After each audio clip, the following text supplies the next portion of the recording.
18/4/2025 வராக ஜெயந்தி.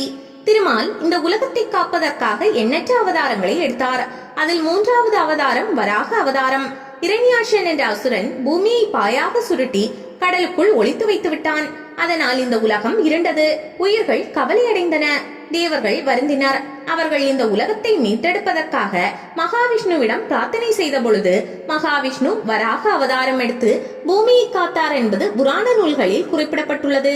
ஏற்றிடை மண் கொண்ட எந்தை ஏனத்துருவாகிய ஈசன் எந்தை போல வராகம் ஒன்றாய் நிலம் கோடிடக் கொண்ட எந்தாய் என்று ஆழ்வார்கள் பலராலும் கொண்டாடப்பட்ட அவதாரம் இது. வராக பெருமாளை வணங்குவோர் நீண்ட புகழ், நிலைத்த செல்வம், நோயற்ற வாழ்வு, நீண்ட ஆயுள் பெறுவர்.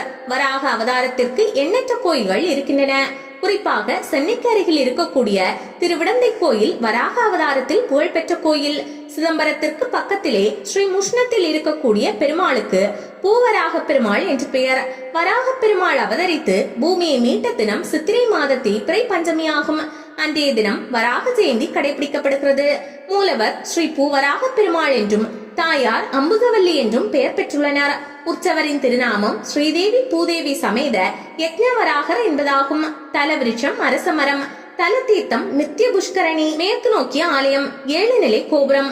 ஆலயத்திற்குள் நுழைந்ததும் கலைநயமிக்க தூண்களை கொண்ட புருஷ சூக்த மண்டபம் உள்ளது.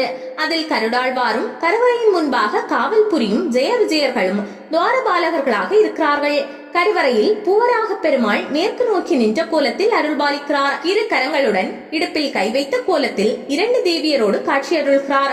இவரது தோற்றம் மேற்கு நோக்கியதாக இருந்தாலும் முகம் தெற்கு நோக்கி இருக்கிறது. இவரது திருமேனி சால கிராமத்தால் ஆனது. ஆலயத்தின் பின்புறத்தில் நித்திய புஷ்கரணி தீர்த்தமும் தலவிருஷமான அரச மரமும் இருக்கின்றன. நித்திய புஷ்கரணி தீர்த்தத்தில் நீராடி அரச மரத்தை சுற்றி வந்து பெருமாளையும் தாயாரையும் உள்ளமுருக வழிபட்டால் குழந்தை பேர் கிடைக்கும் என்பது நம்பிக்கை.